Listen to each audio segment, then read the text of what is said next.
Hi, everybody. You are listening to Judging Meghan with your host, Meghan Judge. I forgot to tell Maria that I always tell a story at the beginning of my podcast. That's one thing I left out when we met. I'm excited for you to meet my guest today. I think she's great. She's funny. She's great. She's somebody I would like get caught in a Starbucks talking to. I can already tell. So can't wait to introduce her. But what I'm going to say really quickly is, and maybe I might bring you in, Maria. Whenever I'm around my family, meaning my mom, my sisters, my brother, I always fall into place wherever I was in the family growing up. And it's truly annoying. Like, I know people joke about it and they're like, oh, this is where I was in the family. But for me, it's not a good memory. I'm just going to say that. And I'm going to be honest about it. I love my family. I love my mom. I love my sisters. We've all had our ups and downs. My brother, that's my family. But I'm saying like extended family, like nieces, like cousins, like all that stuff. I always have felt my entire life, like in my family, like I was never taken seriously. And something that really bothers me, and I've had deep conversations with one of my best friends, Josh, about this, because it's like, no matter what I do or what I accomplish or where I go or something I do to make other people happy, I always fall into this place where I'm not taken seriously. And I feel like I always have to prove myself as a person. And so it's kind of like one of those things where if we're having a conversation in a group, I'm kind of like cut off and my opinion isn't important. And so I think it's pretty ironic that I'm the one that has a podcast and people listen to it like all over the world. And yet in my own little family, I will always be Meghan. I'll always be like the middle child, second to youngest, and kind of the dumb blonde. And it really still, I mean, to be honest, it still does a freaking number on me. Like, I just feel like pissed about it. And if my family's listening, I've already said this and it bothers me because we all know I like to talk and I'll never shut up. But like, I don't know, Maria, like, where do you fall in your family? And do you agree with this? And then I'm going to introduce you. Yes, I'm an eldest daughter. So I definitely don't have the same problem as you, but I will certainly validate that your feelings are real because here I am at 42 years old. And I feel like I very much play the same role that I've played my entire life in my family. And that includes in my extended family. And I'm Italian. And so I've got cousins and aunts and uncles. And like, I used to joke that I've been 40 since I was 12. Like I was the kid who was like very like into wanting to make money and get a job and start my own business. And I would like tell my parents, like my parents didn't encourage me to like join activities. I would like come downstairs and inform them, be like, you need to drive me here at this time. You need to pick me up at this time. I need a check for this. Like I was the one who was like finding all of these things. So now that I'm an adult, like I feel like there's a lot of times where I'm the one giving advice. I'm the one telling people to do things. My brother comes to me, my sister comes to me, so I don't know. When I see all of the different things on TikTok and Instagram where it's like eldest daughter this, there's like a whole little like content community of people who are like the eldest daughters have been parenting their siblings and that, whatever. I'm always watching these content creators and I'm like, yep. And it really resonates with me. So I'm stuck in the eldest daughter slot, the same way that you're stuck in middle daughter slot. I'm stuck in eldest daughter slot. But that's so interesting because I don't have that perspective. I mean, I have the perspective of my older sister, and I've always been envious of her because she's super smart. Like everyone in the family, like uncles, everyone like goes straight to her and listens to her about everything. So it sounds like you probably have that like automatic respect where, and maybe I'm wrong. I'm just no. using my like, yeah, people, I mean, I'm a type A personality. So like I've been gregarious since I was young. Yeah. So like I've always been quick to offer my opinion. I've always been quick to step in. My family is very loud. My dad and my grandfather worked in a factory, so they're industrially deaf. So even at a loud Italian table, they're like extra loud. So I grew up like needing to make sure that my voice was heard if I wanted to be heard. I've definitely carried that with me.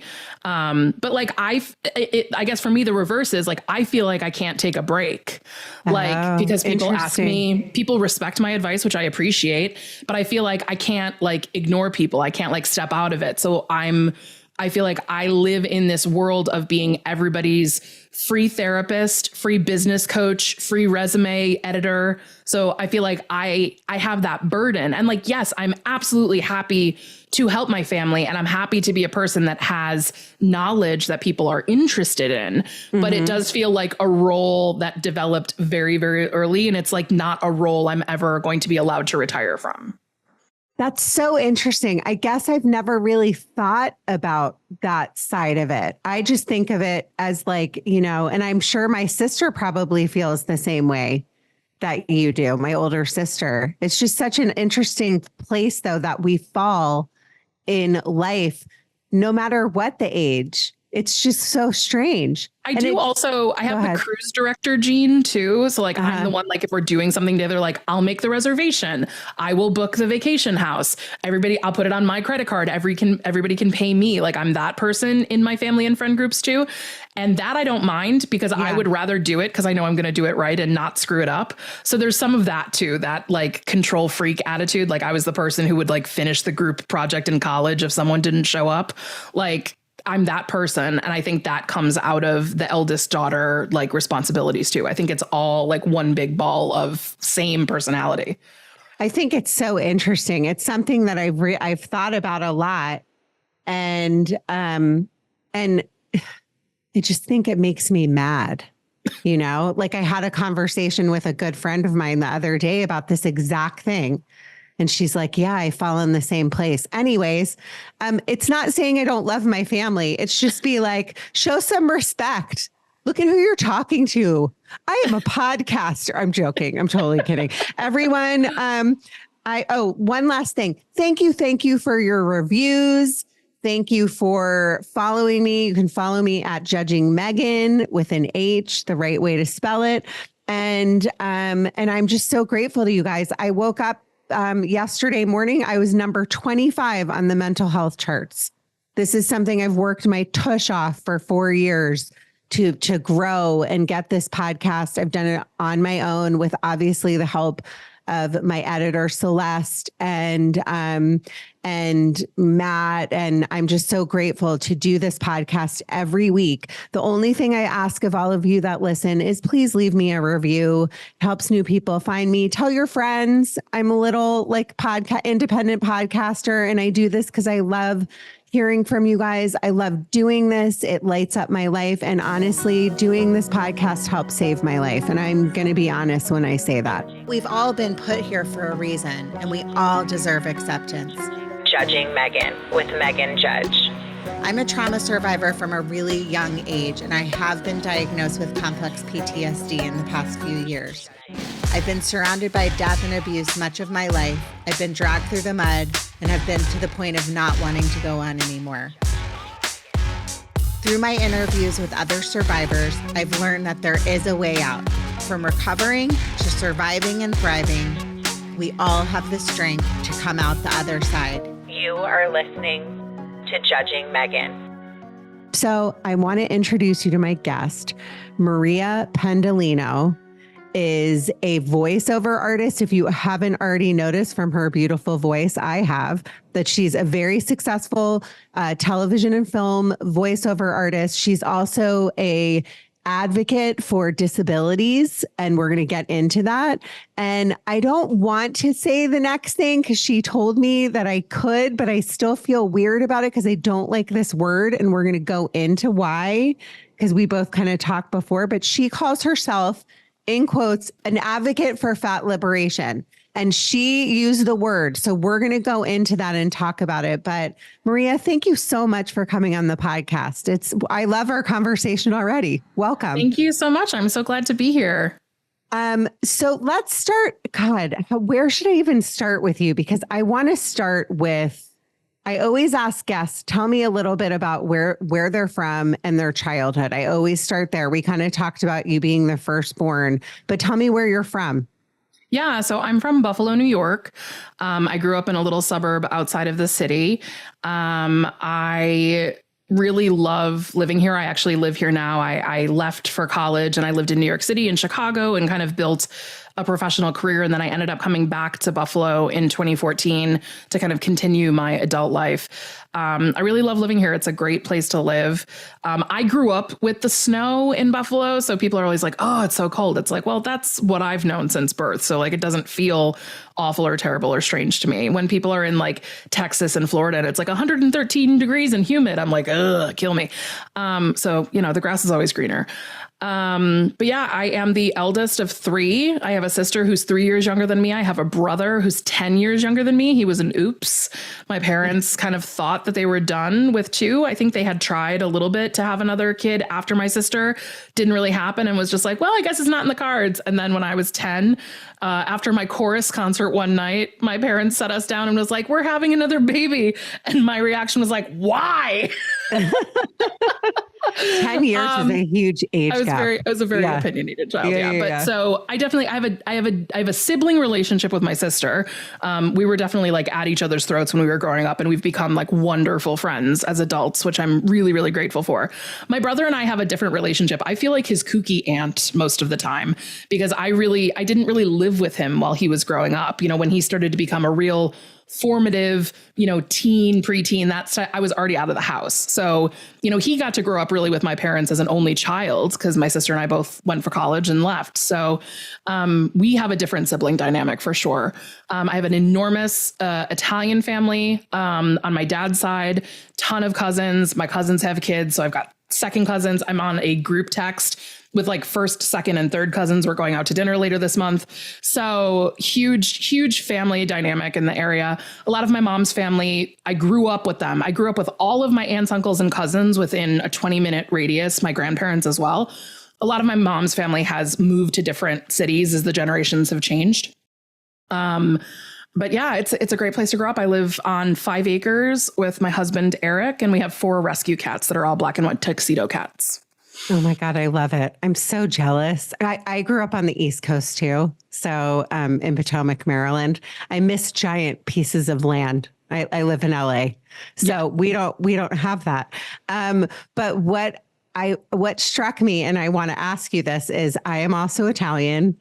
I'm Irish and Italian. So my Italian side of my family, I get that piece. Like my mom's a Skipa. What part of Italy are you from?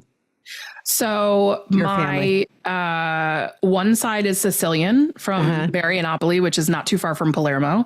And then another cluster is from a town called Rocca Piemonte, which is outside of Salerno. And what's interesting is that my dad and his parents, that's my grandmother's side, they thought that their family was from Naples. Because we had several generations that were born in the United States. My dad was born in the US, my grandma was born in the US, and her dad was born in the US. So there was quite a root of American Italian, but going back, the people who actually came over, the family folklore was they were from Naples. It turns out, because I did some ancestry DNA, they only got on the boat in Naples. They're actually from outside of Salerno. So through some internet sleuthing, I actually gave my family some more information about where we actually are from. Do you go back because we were just Italy is my favorite country. My family's from Puglia. So I've been once. So a friend of mine did a study abroad in college in Rome, and I went to visit her over Thanksgiving break, my senior year of college. And we spent time in Rome and had a great time. And I ate all the pasta and all the bread, and I drank all the cappuccinos, and it was fantastic. It is my desire to take my husband. He's a quarter Italian. I would love to go to Tuscany and rent a farmhouse and just live like an Italian for a week and just like go to the little markets and pick up the vegetables and stop at 6 different restaurants and like stay out until 11 drinking wine on the piazza. Like that's what I want. So that's on my, you have to do it. Long range to do be on your, it has to be on your bucket list. It's the best. I love Italy. Whenever somebody says something, I get the like big Italian family piece of it. And I just love it. So tell me like a little bit about, you're a voiceover now, and this is your job. And just for my listeners that know, your friend Meghan dabbled in it in her youth. And it is and I have a very best friend of mine, one of our very close friends, is a very successful voiceover. It is a very hard job to get to actually land gigs. And so when you hear voiceovers and commercials, TV, film, I think that people think, oh, well, I'm just going to become a voiceover. It is not easy. So maybe you can kind of go into that piece really briefly and because I don't want to skip ahead in your story, but just so people understand what you do and how difficult it is to like really become successful at it and make it a career.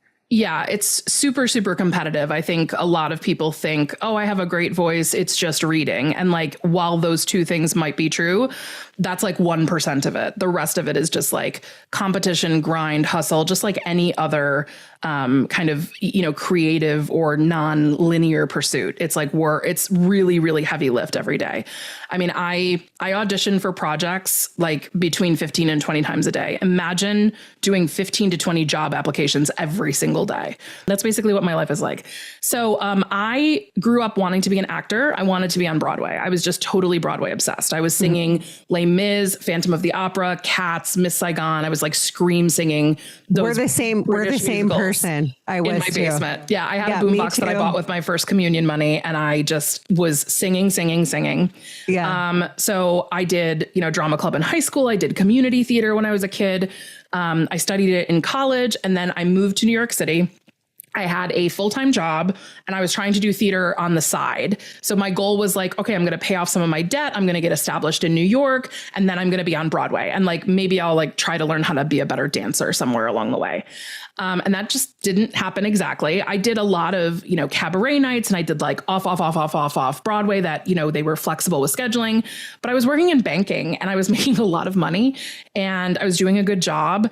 And then the financial crisis hit in 2008-ish. And I was sitting in a cubicle graveyard in my late 20s. And I'm like, what the hell am I doing? Like, this isn't what I wanted. This isn't where I want to be. And I quit my job. I cashed in my 401k and I used it to pay for acting classes, seminars to meet agents, anything I could get my hands on. So 2010 was when I pursued being an actor full time, like no other things in my way. I picked up a couple of random part-time jobs, but I was working to be an actor. I was auditioning for everything from the Broadway shows and national tours, TV shows that were filming in New York at the time, movies, and then like theater in a barn in New Hampshire in the summer for $150 a week. So it was like really the gamut of opportunities.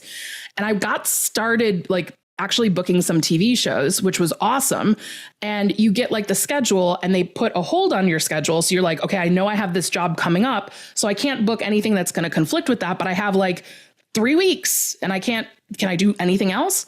And a friend of mine was like, hey, maybe you should think about commercials, because a lot of times they cast really quickly and they record really quickly, especially voiceover. Like it's the last thing that happens. So you could audition on Monday, do the job on Thursday.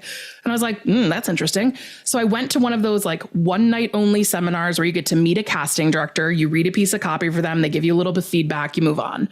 So the class that I went to, there were like 3 or 4 people who were working actors, and the rest of the people who were just like random people who just like Googled voiceover that day and found a class.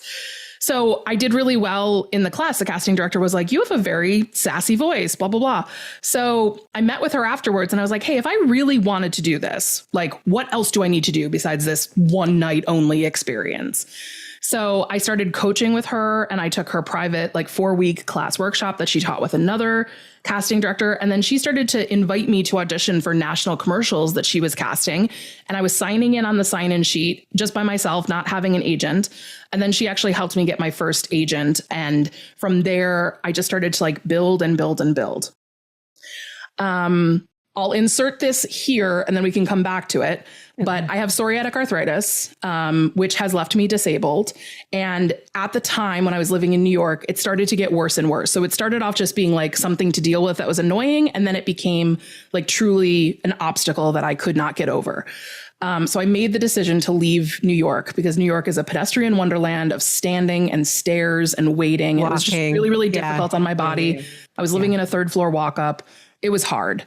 So I came back to Buffalo and I was still doing voiceover. There were some things that were no longer available to me because I wasn't physically in New York City, but some things I could do remotely. And I just kept chugging away at it, meeting more people, getting more representation, building clients, all of that kind of stuff. And then COVID hit. And suddenly I had been like knocking on all of these doors saying like, I am a great talent. I have a home studio. Like I can be everything you need me to be. And they're like, we just really want people who are in New York and LA. I was like, okay. And COVID hit. And suddenly it was like, who has home studios? Who has a mic at home? Who knows how to do this? And I'm like, hi, how are you? I've been ready for this call since 2014. Wow.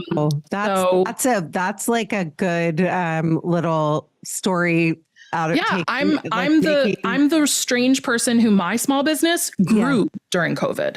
COVID poured gasoline on my business. I tripled how much money I made in the pandemic because suddenly all of these artificial geographic barriers that had been in place for so long came crashing down. The industry had to move forward, revolutionize, accept remote work within like 3 days. I know that because I happen to be married to like a former actor, and then I was a theater major in college, so we share some similar things. But yeah, the whole business, when like even back then, he was like doing this part-time at this point because he's no longer an actor, but the business changed and everything went on tape. That's when it all started going on tape, all the auditions and everything. So it makes sense that suddenly they were like, wait a second, we have to keep doing commercials. People are sitting at home. They're watching TV. Yes, they're listening to their radios, right? So exactly. So many commercials in these unprecedented times. Yeah, there were so many commercials that were going on at that time. But yeah, I think to answer your like initial question, voiceover work is acting. And I think that's what people forget. So when you are handed a 15 or 30-second script about, Colgate toothpaste, how do you bring that to life in a way that is interesting, engaging, captures people's attention, feels natural, feels friendly? We are in a totally different world of advertising beyond like the Sunday, like big announcer guys. The stuff on TV, commercials, on social media, a lot more conversational. It's really rooted in just like, I'm one person trying to recommend one thing to another one person. So it's the acting, the people who are great actors. Those are the people who are booking voiceover work. It's not about having the best microphone. It's not about having the perfect studio. It's not about having a great voice. Of course, if you have a unique like timbre to your voice, I'm thinking of like Ving Rhames for Arby's. I'm thinking about Daphne Rubin Vega, who was in the original cast of Rent, who has a really raspy voice. If your voice naturally has some sort of quality to it, of course, that can be a calling card, but that will only get you so far, right? You still have to be a great actor. You have to be a great storyteller. And whether I'm talking about toothpaste or child trafficking or a nature documentary, whatever it is, I have to make that come to life for myself. I have to create those imaginary circumstances that I can live truthfully in to bring it to life in a way that is enjoyable for the people who are going to consume it, whether it's a commercial, a documentary, whatever. And it's the acting thing that people forget about. They're like, I have such a great voice. And then they read the copy and it's like, you listen back and they're like, oh, that doesn't sound like it sounds on TV. And it's like, yeah, because you're not acting, you're reading.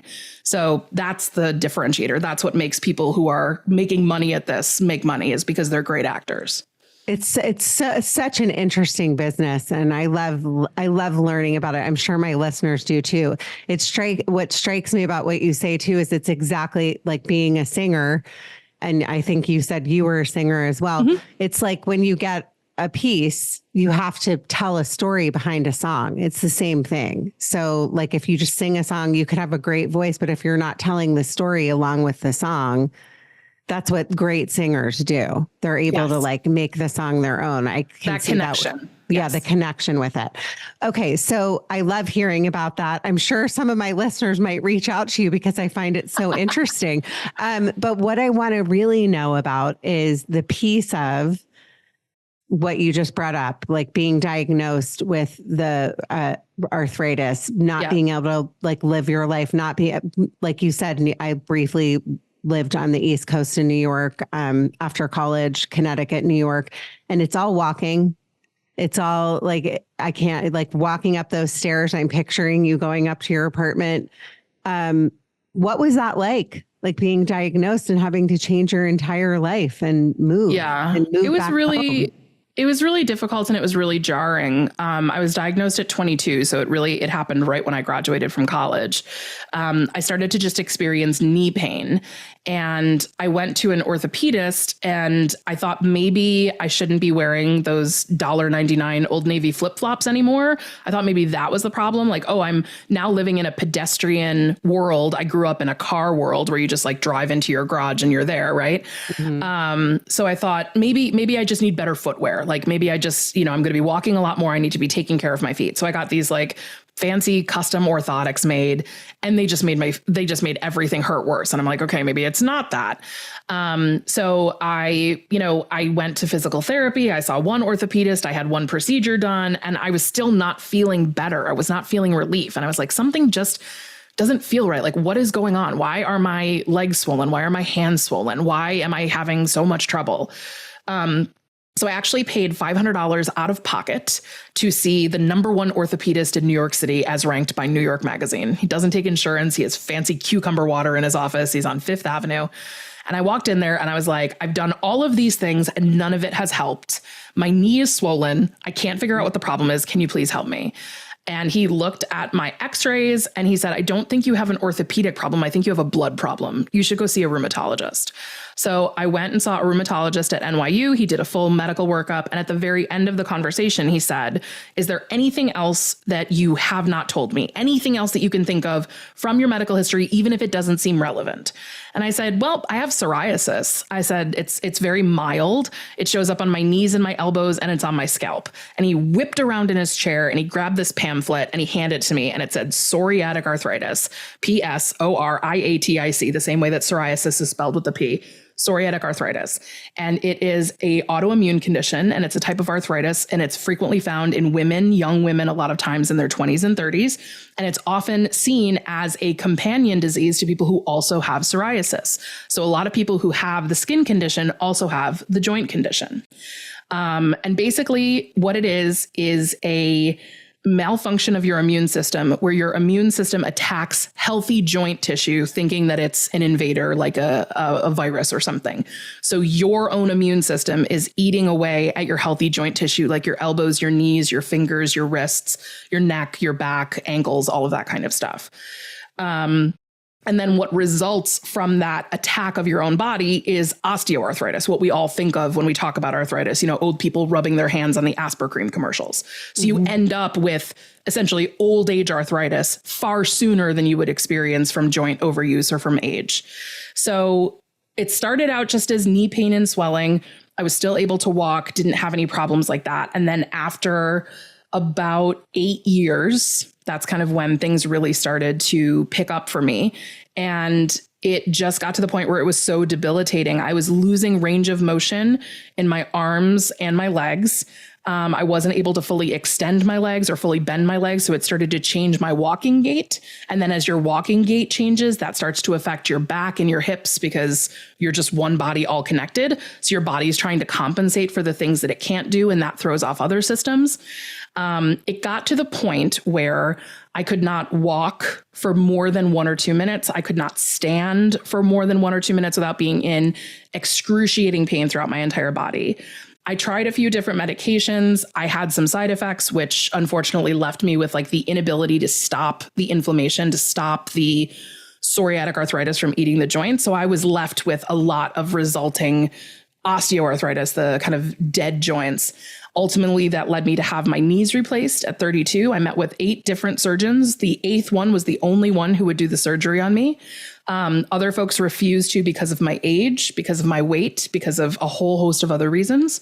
And I finally found a surgeon who agreed with me that having more mobility in my 30s and 40s and early 50s is more important than worrying about whether or not the joints will last my entire life.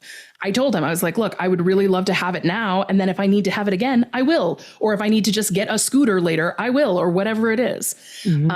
So I had both knees replaced. I am bionic. I've got metal knees. My right leg is almost 100% back to full range of motion. My left leg, which had more osteoarthritis damage going into the surgery, my surgeon said when he's doing like a typical knee replacement on like a 55 or 60-year-old, it takes him about 15 minutes to prepare the joint.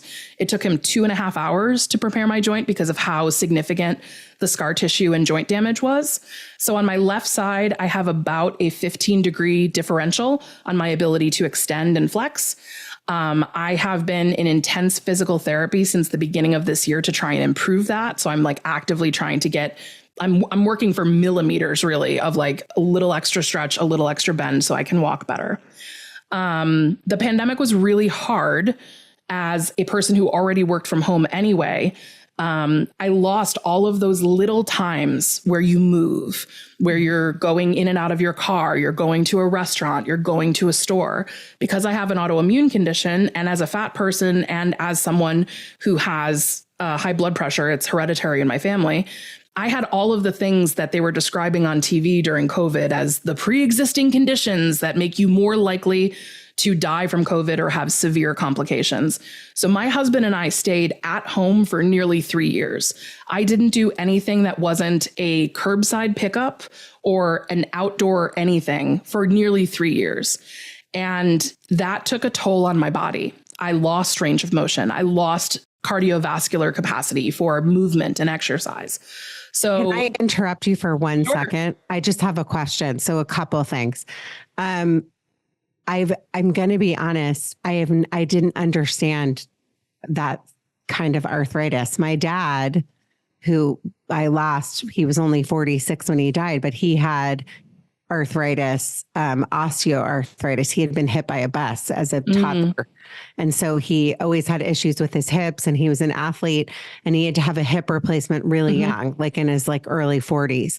So I kind of feel like a little naive and stupid as you explained that. It's like one of those things where you hear it on commercials all the time, but you don't really understand it.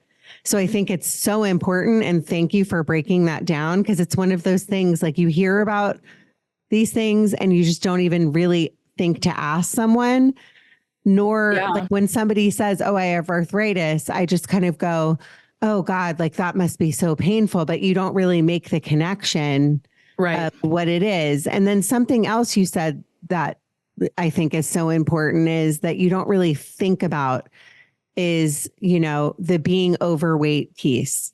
And we'll get into that as well. But just how you were young, you were 32 years old, you went to all these doctors, your joints had, you deserved to get that surgery because you're a young person and to have a new lease on life. Like this isn't your fault, right? Right. So I'm shocked to hear it took 8 doctors. I can understand they're afraid to put people under. I understand all of that kind of stuff. But I'm just like thinking what it must have been like, you know, and we take our health and our abilities in life for granted. I know I do. Absolutely. I know that when I'm sick, like I've just recovering right now from being sick, how upsetting it is to me that I can't get out and walk. Because walking is like my savior. I love to go on my speed walks with my dogs. And sometimes I think about that and I think how hard it would be not to have these abilities. So everybody is one accident or one disease away from having all of your independence removed. 100%. People do not realize, like, disability as a classification, it is a minority group that we will all belong to. And it's a minority group that you can come in and out of. You can become disabled. You can recover. You can be disabled for a really long time, recover. You can be well your entire life and then become disabled. And taking your health for granted, there are aspects of my health that I still feel like I probably take for granted. But when you deal with severe disability, when you have to get into the real nitty gritty of the healthcare system, I think we all as Americans have frustrations with the way that our healthcare system operates and has been built. There's the experience that you have at your primary care doctor when like, oh, they have to get a pre-authorization and you're like, oh, this is annoying. Multiply that by 150 when you are essentially your entire life, your health, your life, your happiness, everything that you want to do in life is being held hostage by a system that doesn't want to treat you. Fat people across America experience this and then ultimately choose not to see doctors and not to seek care because of how they're treated, because you get held hostage by a system that is rooted in profit. So to your point, yeah, the 7 surgeons that turned me down, the reason they turned me down is because they want to maintain great percentages and outcomes for their surgeries. As a fat person, I am more likely to have complications with anesthesia. As a fat person, I'm more likely to have complications after surgery, and I ruin their numbers if something goes wrong. And if I ruin their numbers, their insurance gets more expensive, and all of these knock-on effects. So had I not continued to persist and go to doctor after doctor after doctor to seek care, I could still be a young woman in my early 40s, unable to walk and move because people refused to treat me. So you have to be your own advocate. So there's 2 things you touched on. Yes. I just did an episode a few weeks ago about how I had to have a full hysterectomy and I had to like do my research. I had to have second opinions. It's so important. But the piece of it that you said that I think is so important, and we have such a bias and a prejudice in our country against people that you use the word fat, I'll use the word overweight, whatever anybody wants to use is fine. It's whatever you're comfortable with. And it's unfair. It's unfair. Like it makes me sad that, everybody should have the same opportunities. A lot of people genetically come out certain ways. The BMI scale, by the way, I don't know if you watch the Olympics, but there was this amazing rugby player and she's completely fit, completely healthy. I think her name is Ilona. Yeah. Yeah. She's amazing. And so she's just this athlete, who's perfectly fit, muscles, everything looks great. But because of a number, everyone's going after her. It's just like, enough already. Like, you be you. The BMI was developed in the 1830s, I think, by a Belgian scientist. And they only used white men from Belgium in the 1830s to formulate that chart. So it does not have any women included. It does not have any people of color included. It does not have any diversity included. It's just a list.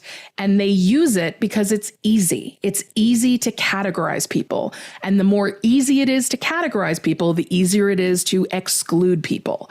So when your doctor tries to use the BMI as a reason to tell you why you don't deserve care or you don't qualify for something, or you have to do something different about your body because of the BMI, just Google BMI Belgium and find that article where it tells you how it was formulated, and you'll realize that it is BS. It is rooted in nothing that reflects anything about who we are today. Nothing. Well, I just think that it's important to point it out too, that everybody wants to be healthy. Everybody wants to eat right. Nobody's perfect, but just the way that people are treated, the prejudice that people have against each other. We all come in different shapes and sizes. And then not to mention the fact that you had this debilitating disease. And what are you supposed to do? Go walk 8 miles a day when you can't even walk because so I don't know. I just think it's so important. And this is such an important topic to talk about. And most people wouldn't come on and be like, I'm liberated. I'm a fat person, what did you describe yourself as? A fat liberation advocate. Yeah. Okay. So explain that. Explain what that means. So we live in an extremely fatphobic society, extremely, and a fatphobic world, right? We are being held to unrealistic photoshopped ideals, and it has existed for many, many, many, many, many years. We have tons of policies, whether they are governmental policies, whether they are medical policies, that are all rooted in things that help people make money. The diet and wellness and fitness industry is $1 billion industry. The food and agriculture industry in the Americas is $1 billion industry. All of these things, and healthcare is $1 billion industry. These are all things that are about making money. And what has happened is a lot of both incorrect information and assumptions has been weaponized against our entire society, and they have turned each other against us, right? Fat people. We have turned our own society against our own people. When you have people like Jillian Michaels going on The Biggest Loser screaming in fat people's faces, that empowers other people to go and scream in fat people's faces. That is not what a functioning society looks like.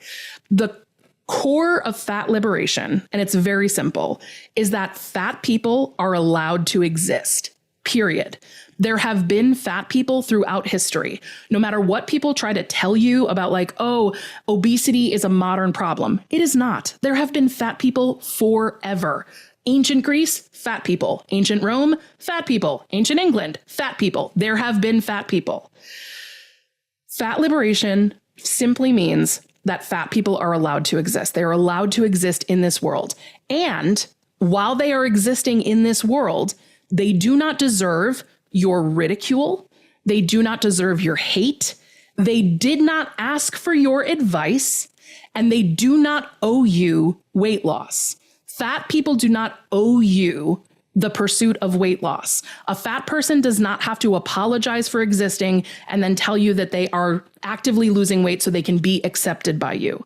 Fat people are allowed to just exist. Similar to feminism, right? People are like, oh, I'm not a feminist. Feminism is just about choice. Feminism means women have the choice to do what it is they wish to do. Same thing with fat liberation. You can be a fat person who just wishes to be who you are and not take on any of the societal expectations that come with being fat.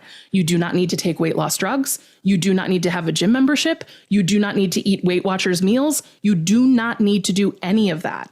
Fat liberation means you are allowed to exist. You're allowed to exist in your body. You're allowed to exist in this world. If you are a fat person and you wish to lose weight, that's fine. If you are a fat person and you do not wish to lose weight, that is also fine. And those two people, the one who is interested in losing weight for their health or whatever reason they choose, and the person who is not interested in losing weight for whatever reason they choose, those two people should be treated the same when they go to the doctor, when they go to a store, when they go to a theater, when they want to buy something, when they are at a workplace, when they have applied for a job. And the truth is, that's not the case. When fat people exist and are not in pursuit of weight loss, they are treated differently. Fat people are treated like animals on airplanes. Fat people are less likely to be promoted at work. Fat people are less likely to be offered a job. Fat people experience struggles in relationships. I could go on and on and on. And it's all because society has whipped up this fat phobia and belief of what is an ideal person. Are there real, truthful things about how being overweight can affect your health? Yes, but size is not an indicator of health. And Ilona Maher, the rugby player that you mentioned, is a perfect example. According to the BMI chart, she is overweight. She is far more healthy from a cardiovascular perspective than someone who is 50 pounds lighter than her, who never exercises, and who eats nothing but potato chips and takeout food. But according to the BMI chart, that thinner person is healthier, and that is a lie. And it's also important to recognize that all of these things that are used to measure who we are and how healthy we are rooted in profit. Everything we know about diet and wellness culture comes from an organization trying to make money. Everything we know about the food pyramid and how many servings of things you should have a day and this, that, and the other thing, and the nutrition facts, all of that comes from the government, they have been lobbied by the food and agriculture industry to say these things. Milk does a body good. According to who? The dairy milk producers of the United States. They paid for that commercial. It's marketing.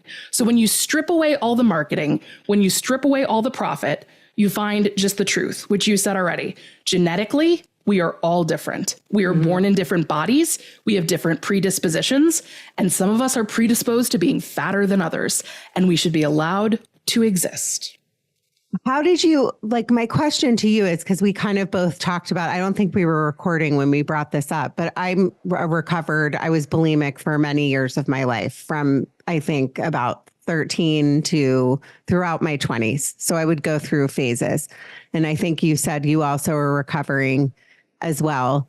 Something that that has always stuck with me, because I talk a lot on this podcast. I'm very open. I'm super vain. I just am. My mom was like a model and a beauty queen, and I've followed her path. I've just always been like this, obsessed with my appearance, obsessed with like staying young, obsessed with being the right size. And I've gone up and down throughout my adulthood, and it's like in my head, if I'm not this like ideal weight, like you said, I cannot, like, I think about it like 24 hours a day. Not anymore. Like, as I get older, I'm like, you know what? Like, I'm still here. Thank God. Like, I'm getting better. I really am. I'm still not perfect. I still struggle with it, but I don't know, just to be able to be like, okay, like, I'm okay in my skin. I don't need to be a size 4. I'm okay. Like, how do you wrap your head around that? Because I think it's therapy. Well, I've done a lot of it, and I'm still not there. I gained a lot of weight in my adolescence. So I would say probably starting around age 10 or 11. When I was in 5th grade, I had my kind of my moment that will stick with me forever. I think everyone who's ever struggled with their weight has one moment that really sticks. I was in a preteen fight with a friend, let's say. It happens. Girls have opinions, whatever. 5th grade. And my classmate mooed at me in the hallway like a cow, mooed at me. And the entire class mooed along with her. And I was probably maybe 30 pounds overweight at that point, I would say. And that was kind of the defining moment where I took on something into my identity that I was not like everyone else. That was the moment where I took on that burden. And from that moment forward until about 2 years ago, I have been in a constant state of pursuit of weight loss that I have finally identified as a binge eating disorder. I would attempt to restrict my food intake to try to lower my body weight. I would experience moderate or mild success, and then I would basically binge and overcorrect. Something emotional would happen. I would connect my emotions to food, and then I would just overeat. I also discovered through a ton of therapy that as a child, I kind of developed a scarcity mindset when it came to food because of how my parents policed my food intake. Now, I want to say I love my parents, and I think they 100% believed what they were doing would be helpful, and they were trying to help. All they were hearing from my pediatrician was that I was fat and I needed to lose weight. But the pediatrician was not giving them any advice. And all of the information in the 80s and 90s was about low fat, which we all know has been completely debunked and is not true. So I was not getting any sort of aid or assistance that was rooted in how our bodies actually work. And I would look for more food because I was actually hungry and my food was restricted. So when I became an adult, and I had access to my own money, like when I started working at 16, I would use my money to buy food. When I moved out of the house and I was in college and I had access to, the buffets at the dining hall, I suddenly did not have restrictions. And what happened is that I overate, and then I would feel guilty, and then I would restrict myself. And then 2 weeks later, I would have a binge session. And it went on and on and on. I was a very early adopter of the low carb diet, what started as the Atkins diet and is now branded as keto. I was doing that well before anybody else thought it was cool and trendy. And I would go through periods where I could stick to it for 3 or 4 weeks and I would lose like 20 pounds because it does induce quick weight loss, especially for people who are over a certain weight. It can move very quickly. And then you start getting compliments and people are like, oh my God, you look so great. What are you doing? Blah, blah, blah. And then you start to feel like, why didn't they say that to me before? I'm the same person. Why didn't they say that to me before? And then that feeds into that cycle and that self-loathing just gets worse and worse and worse. But from age 12 to about age 39, I have been trying to lose weight. I have had some success. I've lost 60 pounds. I've lost 70 pounds. I've lost 35 pounds, and I have gained it all back and then some. And then when the pandemic hit, as I became extremely sedentary from staying in my house to try and save my life as a person who had extreme pre-existing conditions, I didn't move and all I did was eat. I made food for myself. I cooked. I ordered takeout. There was nothing else to do. And I gained more weight during the pandemic than I was already an overweight person who had weight I wanted to lose. Can I just say one thing about what you're saying? Like being able to relate a little bit. It's what you brought up. It makes me want to cry is like that story and the bully culture. I talk about it a lot on the podcast, how something that could happen to you in, you're a little kid, you're innocent, like if somebody says something, fat is used as a word because it's like, even if you're not fat, somebody could say you're fat. And it's like, that's like saying you're ugly, you're fat. There's certain things that if you say it to someone, that's the end. And it's important to point this out because if you're a parent and you're listening to this right now, I kind of can relate because I went through this chubby phase from like 4th to 6th. And then my dad got sick and then I lost weight and I grew and I was thin. But I remember when you say that, I remember I was like during my chubby phase, and I've talked about this before on the podcast, nobody wanted to be my friend. None of the boys would tease me. The girl, like I wasn't popular. And then the minute, also my mom, and it's not her fault, but I know you can understand this, bribed me to lose 20 pounds. Yep. And she said, this is aging me. I'm going to get you a Benetton wardrobe. If you lose 20, remember Benetton? Yes. If you lose 20 pounds. And I was like, even back then I was super into clothes and I was like, what? Okay. And then it was like the cycle of my eating disorder. That's when it started because the minute I lost that weight, then all of a sudden everybody wanted to be my friend and the boys started to like me. And so what I can relate to about what you're saying is, the way that people have treated me, like when I'm really thin and I look a certain way, or if I like during COVID and my hormones, I was going through all this stuff. I've lost most of it, but I gained about 30 pounds like over the years. And I just was like beside myself because in my head, I went back to that place of like, wait a second, what do I do? Like, I can't be here. I can't do this. And it consumes you. And then the last thing I'm going to add is the piece of the food piece. When you're finally free, because I went through the same thing in my house with my mom. I love my mom, but like we ate like fruit roll-ups and we were like, she really was strict with diet. And then I'm like on my own. And I also was like struggling with an eating disorder. That food, those binge sessions for me, those were my friends. It was also my way of getting back at people. It was my way of getting back at my abusive stepfather. It was my best friend. And it was also my biggest enemy was binging. Yeah. And I know you can relate. It's really 100%. difficult. Yeah. Yeah. I just had to say that because I can relate on so many levels with that. For sure. I have a couple of things to say about what you just shared. The one thing that's really hard about food is that food is an essential nutrient. So when you have people who are, struggling with drug addiction or struggling with alcohol addiction, and I don't want to minimize either of those things at all, you can physically live your life without them. You cannot physically live your life without food. So when you are binging food, it is very difficult to separate food as, and I don't want to assign foods as good foods or bad foods, but trying to establish how much food is what you need to live versus when you're using food for comfort or it becomes an addiction. So that's one thing that's just very, very difficult, to have food be the vice in your life, right? Another thing I want to go back to what you talked about.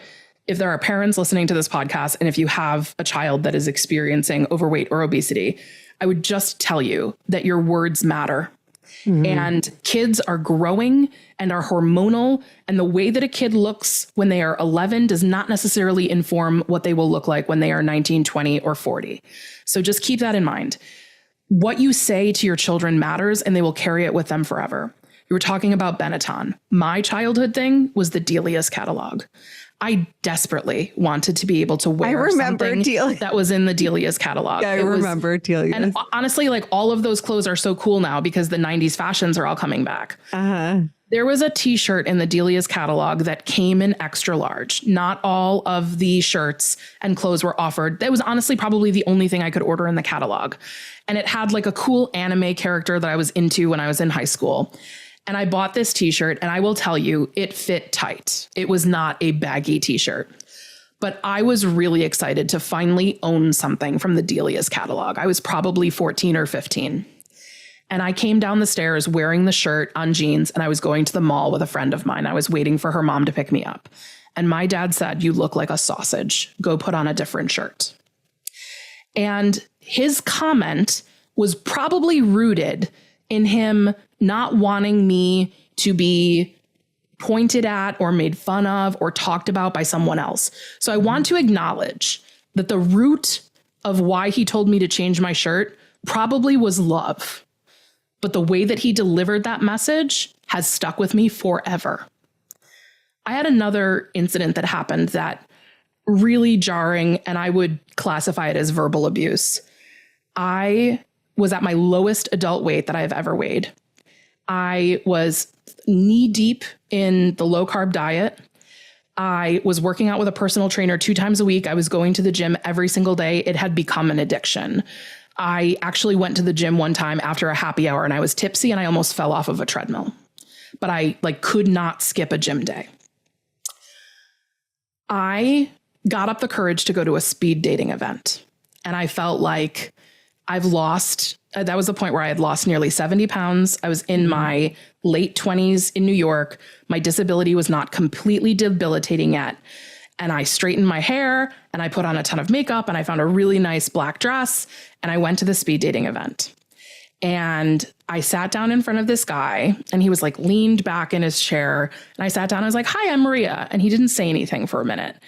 And he was just looking at me like up and down. And then he gestured to me. He was like, "Come here, like come close." And I was like, "Yeah, what's up?" He's like, "Normally I wouldn't say anything because it doesn't really matter, but you would be really pretty if you lost weight." And first of all, I died in that moment, especially after I was feeling so great. I was feeling so great about myself. This was the smallest I had ever been in my adult life, and I was breaking my back to do it. I was barely eating.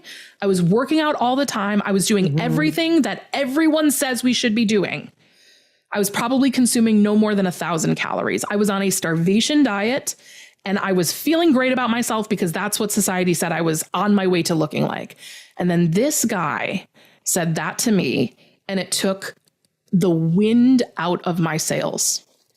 It could not have been a more terrible time to hear that from someone, especially when you're putting yourself out there to try and meet a romantic partner. It's hard enough to date, period. And then it's hard to date in New York City, period. And it's hard to date as a fat person, period. And then this guy said that to me, and it was just awful. So to put a pin in it all, your words matter. The way that we talk to people matters. People have been given permission to just unleash on fat people, which is so undeserved. And it comes from a place of fear because everyone knows that you could end up fat as well. And for some reason, our society, our world has classified that as the worst thing you can be. Being fat is the worst thing you can be. And it's not. It's not. It really is not. And if we could all just find a way to live in truths and not marketing, and live in the real world and not a gigantic profit center, and recognize that bodies come in all shapes and sizes. And to quote our potentially future vice president, Tim Walz, mind your own damn business. You don't need to say anything. It's not a fat, you don't need to walk up to a fat person and tell them they shouldn't be eating that cookie. People have talked to me on planes when they come down and they give you like the chips. I've had a woman who was sitting next to me say, you really shouldn't be eating that. Are you kidding me? No, people feel empowered to give unsolicited advice and to chastise fat people, again, for just existing. I'm just having a snack on a plane. One bag of potato chips is not going to make me fatter or less fat. I am just a human existing and having a snack. You do not need to say anything. Just let me exist. I think when people tell these stories, like your eyes got so wide, I feel like people cannot believe that this happened. It makes me want to cry. It happens every day. It happens every day to fat people in America in all sorts of situations. And also just, you never know why too. Like somebody's like, I think it's so important to piggyback on the fact that like in your situation, like you couldn't move, you couldn't work out, you couldn't walk around. But it doesn't matter. It doesn't matter. But I'm just saying, even like, but people need to understand there's backstories to things, or people are all, like we said, all different shapes and sizes. They just are. They are. If we were all the same, we wouldn't be human. So, I mean, I could talk about this topic forever because I think I'm extremely passionate about it. I'm a mother of 2 daughters. You just saw, we had to stop the recording because my 14-year-old came walking in. In my family, I try really hard not to talk about physical appearances, but that's like all the kids talk about, and then now on top of everything else that, you had to grow up with, I had to grow up with. Now we have like filters, which PS I use because I sometimes don't want to wear makeup when I do posts, but like the ones that are like, like the bold one on TikTok, I'm like, that is not you. You don't look like that. Or like the airbrushing of pictures, like just to like end this topic. Like I love on TV that there's like representation now of all different shapes and sizes. They need to do a better job, because if we normalize like different shapes, sizes, colors, sexualities, whatever it be, disabilities, thank you, then the more likely people start to go, I guess it's just not that big of a deal. We're not all supposed to be a certain size or look a certain way. It's just not what we are as human beings. So I'll end that part of the discussion. What we really like, to wrap it up, I would love to talk about is just some of your like advocacy work for like what we talked about in the beginning with arthritis, like some of the things that you do. And then I would love to like put a big giant bow on this, even though I could make this a 2-hour podcast because I love talking to you. Like where you are now, like married, like I know you live in Buffalo, but just, I know that was a mouthful. So I'll let you go with that. Sure. So I helped to launch a database called the Disabled Voice Actors Database. There's a great organization in Hollywood called the 1 in 4 Coalition.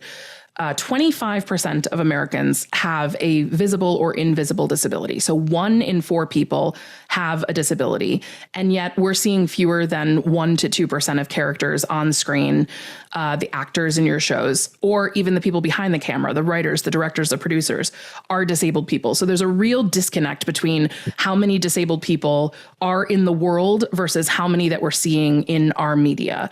And it's a big, big disparity. So I wanted to do what I could in my little sliver of the industry.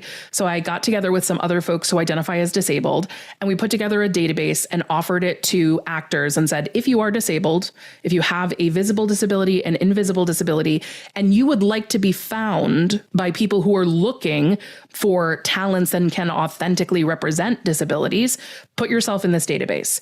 And then we made that database available for free to casting directors, agents, managers, producers, so that when they have a role come across in a movie and they want someone in a wheelchair, they can hire someone who uses a wheelchair instead of hiring Bryan Cranston and handing him a wheelchair. No offense, Bryan Cranston, but there are disabled people who are ready to work, and disabled people are employed at far fewer numbers than their non-disabled peers. So it's been, you know, as someone who's gained some success in the voiceover industry, I'm very much a working class actor. Like, I am not a celebrity. I am not a recognizable name, but I've achieved some success in my corner of the industry. And I was proud to use kind of my influence and my connections to get this database into the hands of decision makers. And I've heard great feedback from casting directors who are like, oh, it was so helpful. We had a role that we really wanted to cast authentically, and we were glad to be able to like find folks. So that's something that I do for that. When it comes to fat liberation for advocacy, I just try to be authentically myself on social media and share the content of organizations like the National Association for the Advancement of Fat People, and other organizations that are just talking about it and trying to break down healthcare stigma, especially. If you want to learn more about fat liberation in particular, I would recommend that you listen to the Maintenance Phase podcast from beginning to end. Aubrey Gordon is one of the hosts of that podcast with Michael Hobbs, who's a Huffington Post reporter. And they basically, in each episode, debunk every fad diet, fitness trend, every lie we've ever been fed, told, or sold. And they break it down with scientific facts and data and statistics. And they're both really, really funny. Aubrey blogs as Your Fat Friend. You can find her writing online. You can find her Instagram. And she has a movie, a documentary that was made about her that's just hitting the festival circuit right now. And she talks a lot about just wanting to be a fat person who exists. I would also direct you to the Instagram account of Tracy Cox. She is a professional opera singer. Her handle is Sparkle Jams.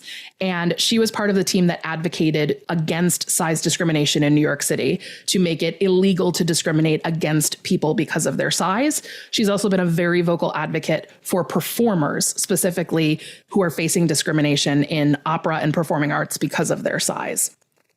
I am newer to being an advocate for fat liberation and talking about it publicly. So I would say right now, my role in that is uplifting the content and voices of others who have like stuff ready to go. And I'm just learning right now how I want to continue to build that and share that. But talking about it, even just on a podcast, is a big way to help continue to get this message out. And I know we started where you were like, I don't want to say the word fat. Just like anything else, I think it's a personal choice. I want to personally get away from all of the euphemisms that I have used my entire life to just try to describe my body. I have called myself plus size. I have called myself curvy. On some of the dating sites, it's like, oh, what do you weigh? And it's like, or what is your body type? It's like average, slim, build, a little extra. Like, we have all of these things to just describe what we want to say, which is fat. So choose the word that works best for you, but fat liberation is about choice and it's about existence, and you get to choose your existence. I loved talking to you today, but something that I can see, like, you kind of light up when you talk about this. And it kind of makes me want to cry, because it's almost like you're free. Like you talked about, like, for the, you know, I mean, Lord knows I've done a lot of therapy in my life. I still have a lot of therapy to go, but just to say, like, I'm good. This is who I am. I'm comfortable in my skin. I'm living on this farm in Buffalo. I have my 4 cats. I'm happily married. I do something I love every day, which is voiceover. You know, I took a huge boulder off my shoulders. Yeah. And I decided that I wasn't going to spend all of my time and energy losing weight. And you know what happened? I lost 10 pounds. Yeah. And I didn't try to, but I stopped. That insane? I stopped trying. I told my therapist in February. February was when I kind of had my like true light bulb moment where I was able to connect all the dots. And I walked into my therapy session and I told my therapist I wanted my therapy blue ribbon because I won therapy. I was like, I figured out, like, the childhood stuff, connected to the teen stuff, connected to the adulthood stuff, connected to the disability, connected to the fat, connected to the Biggest Loser. And like, it was like, I don't know if you watched the show Homeland with Claire Danes on Showtime. I have a friend that was on it, but I haven't watched. Well, one of the things that's like funny about that is like, she goes down these rabbit holes, and she had this gigantic bulletin board, like when they're trying to solve a crime and they've got like the different pictures and then they're trying to figure out how everything lines up. I felt like I had this moment where I was like, this made this and it helped this. And then this happened and this. And I just had this like light bulb moment. And it was as if I was born again, because I finally got to take this boulder off my back that I didn't put there. Like other people put that there for me. And when I finally took that off and I didn't have to carry that weight and carry that burden, pun intended, I didn't have to carry that burden anymore to be in pursuit of weight loss, in pursuit of fitness, in pursuit of societal ideals, trying to get thinner for this, trying to fit into these clothes, worrying about whether the jeans are going to fit. Should I buy bigger sized underwear? I just didn't have to do any of that work anymore. And I feel like I probably was spending 30 to 40% of my daily emotional labor just trying to deal with the things associated with me feeling bad about my body. Whatever it was, whatever task was at hand that involved me feeling bad about my body was taking up so much space in my life. And when I got it out of my life, I got to enjoy my life. And I would say to anyone out there who is struggling with your weight, know that you're not alone. And there are 1,000 different paths to whatever it is you need, but just recognize that like you don't owe anyone weight loss. You don't owe anyone a specific size. You should not feel pressure from a partner, from a family member, from a doctor to do anything. Okay. And yes, are there certain situations where losing weight can benefit your health? Of course. There are certain situations where gaining weight can benefit your health.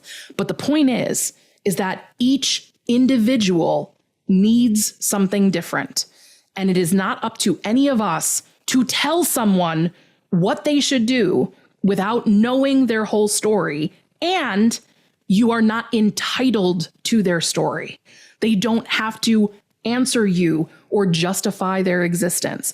And when I realized that and I got rid of that burden and I just said, I'm going to buy clothes that fit my body. I don't care what the number says. I am going to go and do things that make me happy. I don't care if people are going to stare at me. I'm going to go to the store, and if I want to buy a box of brownies for a party, I'm not going to worry that the woman next to me is going, like, I shouldn't be putting that in my cart. On the Maintenance Phase podcast, if you listen to it, Aubrey shared a story where she was shopping, I think at Trader Joe's, and she put a honeydew melon into her cart. And a woman walked up and took the honeydew melon out of her cart and put her back and told her that that melon has too much sugar and she shouldn't be eating that because she's a fat person.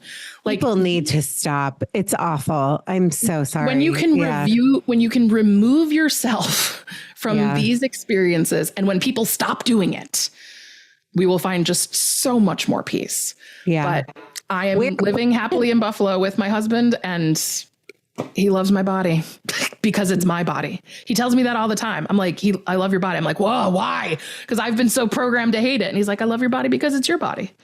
And he loves me. Yeah, they love you. I mean, it's true. We're lucky. I mean, my husband's seen me all different shapes and sizes, pregnant, not pregnant, bigger, smaller. They love you. And so if you're listening to this, women that are listening, especially, always remember that. Like, I have to remind and this podcast today is a good reminder, because I'm always hard on myself and I need to just like let up. Life's too short. Life is too short. Also, before we close, remember like how you make other people feel. Like, I'm guilty of it. I've said mean things. I say mean things. And it's like lashing out at someone and putting your stuff, the thing about the cookie on the plane, that lady on the plane, I hope you know that wasn't about you. That was about her. Absolutely. It's always about people's own fear and insecurities. Yeah. They're just projecting it onto you. So when people say mean things, it's not about you. So always remember that. In closing, where can people find you? Yeah. So my voiceover website is voicebymaria.com. If there's anyone out there that wants to connect specifically about that, you're welcome to email me, or you can find me on LinkedIn. I'm always happy to connect with people there. And then on socials, you can find me on Instagram and TikTok at Maria Pendo, Pendo. Okay, I'm going to follow you now. Everyone, thank you for listening. In closing, keep going. You matter. Your story matters. Thanks, Maria. Thank you. Judging Meghan with Meghan Judge.